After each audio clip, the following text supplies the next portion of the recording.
இந்திய கம்யூனிஸ்ட் கட்சியினுடைய மாநில செயலாளர் தோழர் திரு மு வீரபாண்டியன் அவர்களே, திராவிட முன்னேற்ற கழகத்திலே மாவட்ட கழக செயலாளர் அண்ணன் ஆர் டி சேகர் அவர்களே, முன்னாள் சட்டமன்ற உறுப்பினர் சகோதரர் ஐட்ரீம்ஸ் மூர்த்தி அவர்களே, முன்னாள் சட்டமன்ற உறுப்பினர் மாவட்ட இளைஞரணி அமைப்பாளர் சகோதரர் எபினேசர் அவர்களே, இந்திய கம்யூனிஸ்ட் கட்சியினுடைய மாவட்ட கழக செயலாளர் அண்ணன் வெங்கடேசன் அவர்களே, இந்த நிகழ்ச்சியை மிக சிறப்பாக ஏற்பாடு செய்து நடத்தி கொண்டிருக்கக்கூடிய அருமை சகோதரர் பகு மற்றும் அவருடைய உதவும் கைகள் அறக்கட்டளையுடைய நிர்வாகிகளே, உறுப்பினர்களே, அண்ணன் இளையாரன் அவர்களே, அண்ணன் கருணாநிதி அவர்களே, சகோதரர் நரேந்திரன் அவர்களே, அண்ணன் மருது கணேஷ் அவர்களே, அனைத்து கழகத்துடைய மாவட்ட கழக நிர்வாகிகளே, பகுதி கழக செயலாளர்கள் அண்ணன் லட்சுமணன், ஜபதாஸ் பாண்டியன், ஜெயராமன், முருகன், சுரேஷ், செந்தில்குமார் அவர்களே, அண்ணன் நேதாஜி கணேசன் அவர்களே, மாவட்ட இளைஞரணி துணை அமைப்பாளர்கள் பொன் இளவரசன், கௌதமன், மதன், ரவிக்குமார், சத்யநாராயணன், கர்பீஸ் சோமசுந்தரமூர்த்தி அவர்களே, அருமை சகோதரர் மருத்துவர் ஜுவேர்கான் அவர்களே, பகுதி இளைஞரணி அமைப்பாளர்கள் ஹரிஷ், கார்த்தி உள்ளிட்ட இளைஞரணி உள்ளிட்ட அனைத்து அணிகளுடைய நிர்வாகிகளே, சகோதரர் சுகுணா திவாகர், பாலைவன லாந்தர், காயத்ரி, சுப்புலட்சுமி உள்ளிட்ட வந்திருக்கக்கூடிய எழுத்தாளர்களே, அண்ணன் தமிழ்ச்செல்வன் உள்ளிட்ட அனைத்து வட்டக்கழக செயலாளர்களே, அனைத்து பகுதி வார்டு கழக நிர்வாகிகளே, அனைவருக்கும் பத்திரிகை நண்பர்களே, அனைவருக்கும் முதலினுடைய வணக்கத்தையும் நன்றியையும் தெரிவித்துக் கொள்கின்றேன். இன்றைக்கு தோழர் நல்லக்கண் அவர்களுக்காக முதலாக திறக்கப்பட்டிருக்கக்கூடிய எழுப்பப்பட்டுள்ள சிலையை திறந்து வைப்பதில், உங்களோடு சேர்ந்து திறந்து வைப்பதில் மிகுந்த மகிழ்ச்சி அடைகின்றேன். அந்த வாய்ப்பை கொடுத்த உங்கள் அத்தனை பேருக்கும் முதலினுடைய நன்றியை நான் தெரிவித்துக் கொள்கின்றேன். அதோடு சேர்ந்து திரைநிலவாசிகள் அமைப்பைச் சேர்ந்த அருமை சகோதரர் பகுவுடைய அம்மாட்சி கற்பனையின் முதல் ஆசிரியர் நூலையும் இன்றைக்கு இங்கே வெளியிட்டிருக்கின்றோம்.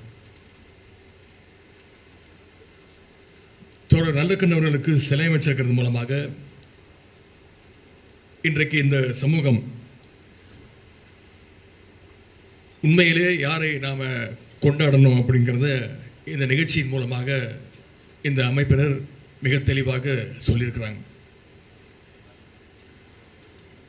இதையே சொல்கிறேன், இன்றைக்கி மக்களுக்கான களப்போராளிகளை கொண்டாடுறதை விட இன்ஸ்டாகிராமில் செல்ஃபோனில் ரீல்ஸ் எடுக்கிற போராளிகளை தான் இன்றைக்கி சமுதாயம் அதிகமாக கொண்டாடிட்டு இருக்கு. ஆனால் போராடினா எதுவும் கிடைக்கும் அப்படின்னு உறுதியாக நம்பியவர் ஐயா நல்லக்கண்ணு அவர்கள். அதற்கு ஒரு மிகச்சிறந்த உதாரணம் சமீபத்தில் நடந்த பாலன் இல்லத்தில் நடந்த, டெல்லியில் நடந்த நீட் விலக்கு போராட்டம். டெல்லியில் நடந்த போராட்டம், அதன் தொடர்ச்சியாக இன்னைக்கு இந்தியா முழுக்க இளைஞர்கள் அந்த போராட்டத்தில் ஈடுபட்டாங்க. ஆனால் நீட் எதிர்ப்பு போராட்டம் அப்படிங்கிறது தமிழ்நாட்டுக்கு புதுசு கிடையாது. என்னைக்கு நீட் முதலாக வந்துச்சோ அன்னையிலிருந்து திராவிட முன்னேற்ற கழகம் அதை எதிர்த்து கொண்டு தான் இருக்கின்றது. குறிப்பாக எங்களுடைய திராவிட முன்னேற்ற கழகத்துடைய இளைஞர்களின் சார்பாக நீட் தேர்வை ரத்து செய்யணும்னு பல போராட்டங்கள் நடத்தியிருக்கிறோம். உண்ணாவிரத போராட்டம் நடத்தியிருக்கிறோம், ஆர்ப்பாட்டம் நடத்தியிருக்கிறோம், கையெழுத்து இயக்கம் நடத்தணும், கிட்டத்தட்ட 80 லட்சம் கையெழுத்துக்களை பெற்றோம், பைக் ரேலி அப்படின்னு பல்வேறு நீட் ஒழிப்பு போராட்டங்களை திராவிட முன்னேற்ற கழகம் நடத்தியிருக்கு. அது மட்டும் இல்லை, எங்களுடைய அரசு அமைஞ்ச பொழுது 2021ஆம் ஆண்டு கழக அரசு அமைஞ்ச உடனே நீட் பாதிப்பை கண்டறியத்துக்கு ஓய்வு பெற்ற நீதியரசர் திரு ஏ கே ராஜன் தலைமையில் எங்களுடைய அப்பொழுது தலைவர் முதலமைச்சர் அவர்கள் ஒரு கமிட்டியை அமைச்சார். அந்த கமிட்டி தமிழ்நாடு முழுக்க மாணவர்களை சந்தித்து, பெற்றோர்களை சந்தித்து, ஆசிரியர்களை சந்தித்து, கல்வியாளர்களை எல்லாம் சந்தித்து ஒரு பரிந்துரையை அரசிடம் கொடுத்தாங்க. அந்த பரிந்துரையின் அடிப்படையில் நீட் விலக்கு வேணும்னு ஒரு சட்ட முன்வடிவை எங்களுடைய கழக தலைவர் அப்போது முதலமைச்சர் அவர்கள் கொண்டு வந்தாங்க. அதற்கு ஆளுநர் ஒப்புதல் கொடுக்கல.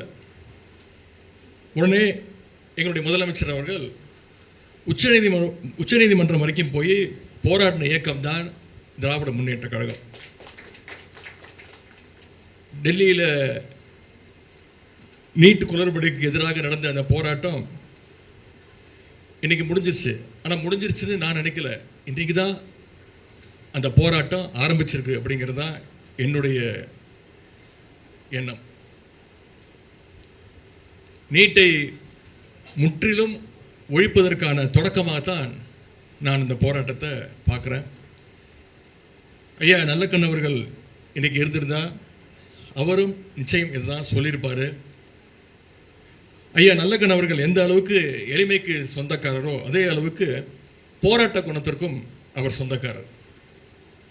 அப்படிப்பட்ட ஐயா நல்லக்கண் அவருடைய சிலையை திறந்து வைக்கிறது என்னுடைய வாழ்நாள் பெருமையாக நான் கருதுகின்றேன். இங்கே தோழர் பகு அவர்கள் சொல்லும்போது குறிப்பிட்டு பேசினார். இந்த நிகழ்ச்சிக்கு திராவிட முன்னேற்ற கழகத்துடைய சட்டமன்ற உறுப்பினர் இளைஞரணி செயலாளர் வருகிறார். தோழர் வீரபாண்டியன் அவர்களும் வருகிறார். பல்வேறு இடங்கள்லேருந்து தொலைபேசி அழைப்புகள், விசாரிப்புகள். ரொம்ப பாலிஸ்டாக சொன்னார், ஏதாவது உள்ளர்த்தம் இருக்குதா அப்படின்னு. என்கிட்ட வந்தோடனே ஓப்பனாகவே சொன்னார். நிறைய பேர் ஃபோன் பண்ணி கேட்டாங்க, சார் குதிரை பேரம் நடத்துகிறீங்களா நாளைக்கு நிகழ்ச்சியில் அப்படின்னு. உண்மையாகவே குதிரை பேரம் எங்கே நடக்குதுன்னு உங்களுக்கு தெரியும், வந்ததுக்கு என்னை விட உங்களுக்கு நன்றாகவே தெரியும். இங்கே தோழர் வீரபாண்டியன் அவர்கள் வந்திருக்கிறார். வந்தோடனே என்கிட்ட பேசிக்கிட்டு இருந்தார். தலைவர் எப்படி இருக்கிறாங்க, தந்தையார் எப்படி இருக்காங்கன்னு கேட்டார். அவர் குறிப்பிட்டது போல எப்பொழுதும் போல தோழமை உணர்வோடு தான் இங்கே அவர் வந்திருக்கிறார் என்று நான் நம்புகின்றேன். ஏன்னா அவர் சொன்னது மாதிரி தமிழர் உரிமை, தமிழ்நாட்டு உரிமை, அதற்கு எதிராக என்ன நடந்தாலும் திராவிட இயக்கமும் பொது உடைமை இயக்கமும் என்றைக்கும் ஓரணியில் கைகோர்த்து களத்தில் நிற்கும். டாக்டர் கலைஞர் அவர்கள் அடிக்கடி பெருமையாக குறிப்பிட்டிருக்கிறார், நான் மட்டும் தந்தை பெரியார் அவர்களை சந்திக்காமல் இருந்திருந்தால் நிச்சயம் ஒரு கம்யூனிஸ்ட்காரனாகத்தான் இருந்திருப்பேன் அப்படின்னு பெருமையாக சொல்லியிருக்கிறார். அந்த அளவுக்கு கம்யூனிஸ்டுகள் மேலே நம்முடைய டாக்டர் கலைஞர் அவர்களுக்கு தனி பாசம் உண்டு. இன்னும் ஒரு சின்ன இன்சிடென்ட் இங்கே குறிப்பிட விரும்புகின்றேன். 2016 ஆண்டு சட்டமன்ற தேர்தலில் திராவிட முன்னேற்ற கழகம் வெற்றி வாய்ப்பை இழந்துட்டோம். வெறும் 1% வாக்கு வித்தியாசத்தில் அன்னைக்கு அண்ணா திராவிட முன்னேற்ற கழகம் ஆட்சியில் அமர்ந்தது. அப்போ பத்திரிகையாளர்கள்லாம் போய் கலைஞர் அவர்களை போய் பார்க்கும்பொழுது, கலைஞர் திராவிட முன்னேற்ற கழகம் ஆட்சிக்கு வரல அப்படின்னு எந்த விதமான வருத்தமும் அவருடைய மனசில் இல்லை. அவர் என்ன தெரியுமா சொன்னார், தமிழ்நாட்டுடைய வரலாற்றில் முதன்முறையாக கம்யூனிஸ்டுகள் இல்லாத ஒரு சட்டசபை அமைஞ்சிருக்கு, அதில் எனக்கு வருத்தம் அப்படின்னு டாக்டர் கலைஞர் அவர்கள் அப்பொழுது குறிப்பிட்டு பேசினார். அந்த அளவுக்கு கம்யூனிஸ்டுகள் மீது டாக்டர் கலைஞர் அவர்களுக்கு ஒரு தனி பாசம் இருந்தது. குறிப்பாக ஐயா நல்லக்கண்ணு, பெரியவர் சங்கரையா போன்றவங்க மீது கலைஞர் அவர்களுக்கு அளவு கடந்த பாசம் இருந்தது. ஆட்சியில் இருந்தாலும் சரி, இல்லானாலும் சரி, அவங்க சொல்கிற கருத்துக்களையெல்லாம் கேட்டு உள்வாங்கி அதை நடைமுறைப்படுத்தியவர் தான் டாக்டர் கலைஞர் அவர்கள். கலைஞர் வழியில் எங்களுடைய தலைவர், கழக தலைவர் அவர்களும் எப்பொழுதுமே கம்யூனிஸ்ட் தலைவர்கள் அவர் மீது தனி பாசம் கொண்டவர், மரியாதை கொண்டவர். ஐயா நல்லக்கண் அவர்களை அடிக்கடி சந்திப்பதை வழக்கமாக வச்சிருந்தவர் எங்களுடைய தலைவர் அவர்கள். குறிப்பாக நல்லக்கண் ஐயாவுடைய பிறந்தநாள் அன்னைக்கு அது என்ன வேலையாக இருந்தாலும் சரி, அவருடைய வீட்டுக்கு முதல்ல போய் அவருடைய வாழ்த்துக்களை முதல்ல பெறக்கூடியவர் எங்களுடைய தலைவர் அவர்கள் என்பதை யாராலும் மறுத்துவிட முடியாது. ஐயா நல்லக்கண் அவர்களுக்கு தமிழ்நாடு அரசுடைய மிக உயரிய விருதான தகைசால் தமிழர் விருதையும் வழங்கி பெருமைப்படுத்தியவர் எங்களுடைய தலைவர் அவர்கள். நல்லக்கண் ஐயா அவர்கள் மறைஞ்சப்போ அவருக்கு முழு அரசு மரியாதையும் கொடுத்தவர் எங்களுடைய தலைவர் அவர்கள்.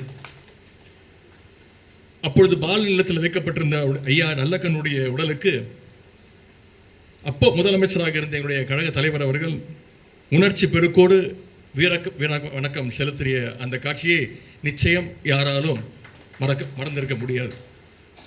நானும் ஐயா நல்லக்கண் அவர்களை பலமுறை சந்தித்திருக்கின்றேன். 2021ஆம் ஆண்டு நான் சட்டமன்ற உறுப்பினராக தேர்ந்தெடுக்கப்பட்ட பிறகு நான் முதல்ல போய் வாழ்த்து பெற்றது ஐயா நல்லக்கண்ணு அவர்களிடம் தான். இங்கே ஏற்கனவே குறிப்பிட்டது போல யாரை சந்தித்தாலும் புத்தகங்கள் கொடுப்பார், புத்தகங்களை பரிமாறிக்கொள்வார். நானும் அவர்கிட்ட போய் புத்தகங்கள் கொடுத்தேன், அவர் என்கிட்ட புத்தகங்கள் பரிமாறிக்கொண்டார்.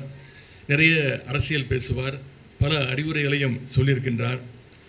அதே போல் இங்கே தோழர் பகுவுடைய அம்மாட்சி கற்பனையின் முதல் ஆசிரியர் புத்தகத்தையும் இன்னைக்கு வெளியிட்டிருக்கின்றோம்.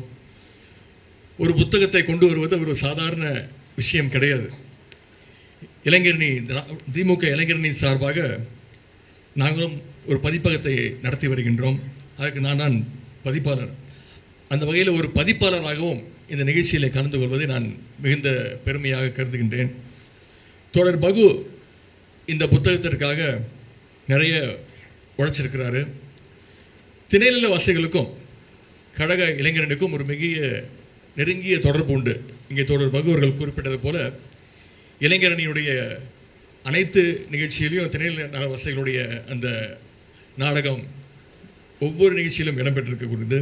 அது சிறிய நிகழ்ச்சியாக இருந்தாலும் சரி, பெரிய பெரிய மாநாடுகளாக இருந்தாலும் சரி, அறிவு திருவிழா, இப்படி பல்வேறு நிகழ்ச்சிகளில் முதல் நிகழ்ச்சியாக திணைநில வாசிகளுடைய கலை நிகழ்ச்சி நிச்சயம் இடம்பெற்றிருக்கும். தோழர் பகு ஒரு சிறந்த எழுத்தாளர், நாடக இயக்குனர், பயிற்சியாளர், LGBT மக்களுடைய உரிமைக்கான குரலாக இருப்பவர். எனக்கு அவர்கிட்ட ரொம்ப பிடிச்ச விஷயம் என்னென்னா, தமிழ்நாடு முழுக்க ட்ராவல் பண்ணி குழந்தைகள், பெரியவர்கள், மலைவாழ் மக்கள் அப்படின்னு நிறைய பேருக்கு நாடகக்கலை சம்பந்தமான பயிற்சிகளை தொடர்ந்து சிறப்பாக கொடுத்துட்டு வர்றாரு. அவருடைய அந்த அனுபவங்களை எல்லாம் இந்த இன்னைக்கு புத்தகத்தில் எழுதியிருக்கிறாரு. இந்த புத்தகம் பல ஆயிரம் பிரதிகள் விற்க என்னுடைய வாழ்த்துக்களை நான் தெரிவித்துக் கொண்டு, ஐயா நல்லக்கண்ணுடைய புகழ் ஓங்கட்டும். உதவும் கைகள் அறக்கட்டளை, தோழர் பகு உள்ளிட்ட திணைநிலவாசிகள் அமைப்பைச் சேர்ந்த அத்தனை பேருக்கும் மீண்டும் என்னுடைய வாழ்த்துக்களை தெரிவித்து இந்த வாய்ப்புக்கு நன்றி கூறி விடைபெறுகின்றேன். நன்றி, வணக்கம்.